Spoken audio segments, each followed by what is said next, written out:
Welcome back to Burn and Barrel, and today we're going to be reviewing Redwood Empire's Pipe Dream Bourbon Whiskey. Redwood Empire is a distillery that is located in Vallejo, California.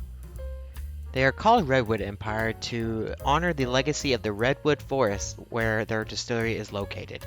Their main goal is to conserve the remaining redwoods of the forest, and to bring back and restore the former glory.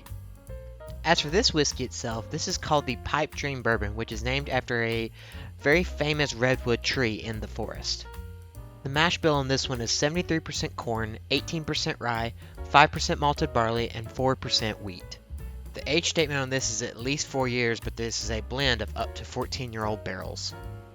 The bottle shape itself is similar to a wine bottle shape and has some interesting stuff on the label, including a little bit of their story and what they do, and some of the other interesting facts about this specific bottle.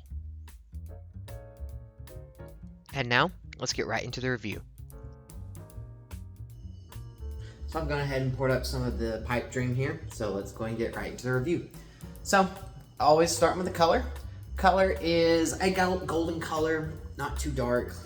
This is a lighter color compared to some of the older products that I have reviewed here before. This is a California distillation, so that definitely affects the kind of color and the aging process of this. So this is specifically in Sonoma County, California, is where this was bottled, and I'm pretty sure it was distilled out there. I could have just lied. Let me make sure of that real quick. Well, okay, so it is aged in the Northern California coast in that climate, and it's aged at least 4 years. So the distillation is not necessarily there. It is a blend of California, Indiana, Kentucky, and Tennessee distillate, and it is bottled and aged out there in California. So the color on this is very typical of a more northern climate. Northern California, I'm trying to think of like what in the US it would kind of be similar to on the map, kind of up north. So probably more Indiana, maybe. I think it could be the same as Kentucky. I'm not really sure. I can't think of it off the top of my head. But this color has a little bit of a lighter consistency to it, but I think that has more to do with the fact that it's a California aged product versus that it is younger. Because I mean, it's 4 years, so 4 years is a pretty standard amount. So, but we won't truly know how much that affects or how much flavor we're gonna get out of it until we actually try it. So let's just go and get right into the nose.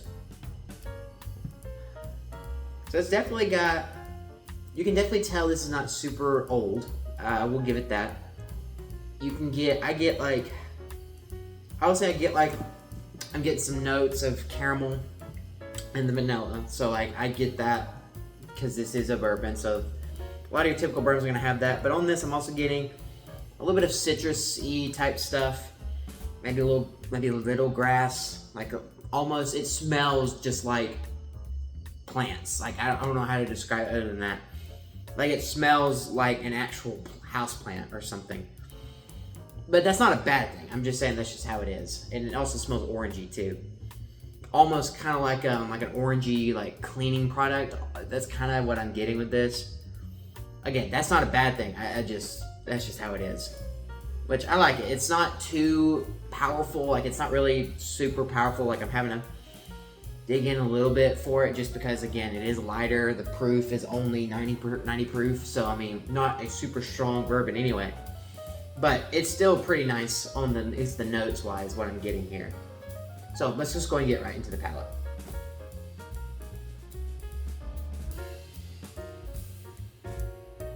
Okay, so on the front, I get that grassy note that I was kind of picking up a little bit on the nose.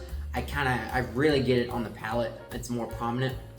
I get a little bit of vanilla. I kind of lose that caramel in the palate. It comes back in the finish, but I'll talk about it here in a second. But I kind of lose that caramelness that I get on the nose kind of at the beginning of the palate. It's more just like a grassy vanilla type thing. like you ate like a literal petal off of vanilla flower. Like that's kind of what it reminds me of. I've never done that, but it kind of that's just kind of how I imagine it. Combination of smelling or tasting like a like grassy type stuff, more green, and then like a vanilla flavor. That's just kind of what I would imagine it tastes like. But then on the end, I'm also getting of the mid palate, I get like a young oak. So like I'm not getting a mature oak of a 6, 8, 10-year product. I'm getting a younger oak of like a 4-year product or younger. So I can definitely tell this has a little bit of a younger vibe to it, not just because of the proof, because that doesn't really indicate anything, but combined with the proof, the lower proof, and the lower age statement, I can tell that I would be able to probably guess with reasonable accuracy that it's a lower proof and it's nowhere over like 5-6 years. So, this is definitely a younger product in terms of what you get on the notes. Not a bad thing, just what it is. Let me get another taste real quick.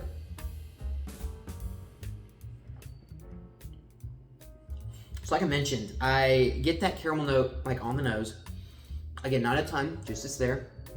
But then as I go on the palate, kind of lose that a little bit, which kind of makes me a little sad because I like the sweeter ones, the sweeter notes, and there's the vanilla there, like that's fine. It's just the caramel kind of leaves a little bit to be desired for me on the palate. And that's okay. That's perfectly fine. But I get that caramel kind of comes back a little bit on the finish. I'm not gonna lie. Like I definitely don't get it up that front, but then it like kind of swells in a little bit in the end with that oak. And actually the oak tends to, on that finish, become a little bit more mature. I don't know how that works, but it seems like just a little bit. It just seems like a little darker of an oak, so it kind of feels more mature of an age on that, at least on the end of it. But then I get that caramel comes back, that oak, the vanilla is still there. I get that citrusy that comes back from the nose, because I didn't kind of pick that up on the palate, but it comes back a little bit on the finish. Finish is super short though, so I have to really kind of taste this a couple times to really get all that. Because the palate I get, but then the finish kind of just like goes like that. So on when I first went through the first tasting, I only got like the oak because that's what I was focusing on. And because of that, I kind of just like boxed myself in. So then once I got those other notes, I really didn't pick those up just because this has a little bit of a short finish. So I'm not picking all it up immediately. So I have to kind of go through that a few times just to pick that up. But as for what I think of this, I've heard great things about Redwood Empire. They have the regular lineup of they have like this one, they have like a bottle and bond, they have a rye, they have a few other like non-cask strength lineup, and then they have most of their like core lineup has like cask strength versions. And they may have some special releases. I'm not too knowledgeable with Redwood. I just know that their stuff generally is perceived as pretty good for what you get as the price. Especially once you get to their cask strength stuff. I've heard their cask strength stuff is just incredible for the price you can pay for it. Because I think they're upwards of like maybe 60 to 80. I don't think they're that much more expensive, if even that. And for what you pay for it, it's actually like really good. But for me, as for this one, I have enjoyed this one. For me, consider this is a $40-something bottle. I think it's just there. Like, in all honesty, it's just kind of there.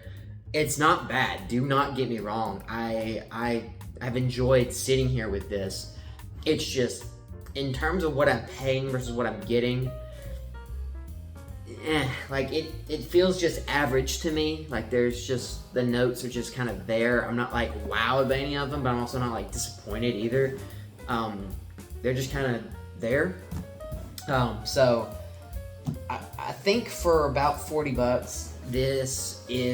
that's as like most I'd ever pay for it. If you're struggling to find this and you're seeing it only for like 50 plus, I would probably suggest to not get it, just because I think there's much better products for any, like in the $50 at most $50 range, that are better than this. But I think if you can get it for, the regular, like maybe $40, maybe even cheaper, I don't remember. But if you can get it for that kind of price, I think this is well worth it. Well, I think this is worth it. I'm not gonna say it's like a steal or nothing, but I think it's worth that value. And I think it's just like the perfect price.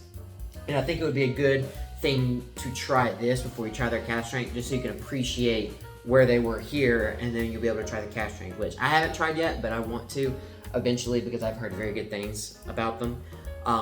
So that will hopefully happen sooner rather than later. I can get maybe a cask strength version of this, which would be fantastic, I think.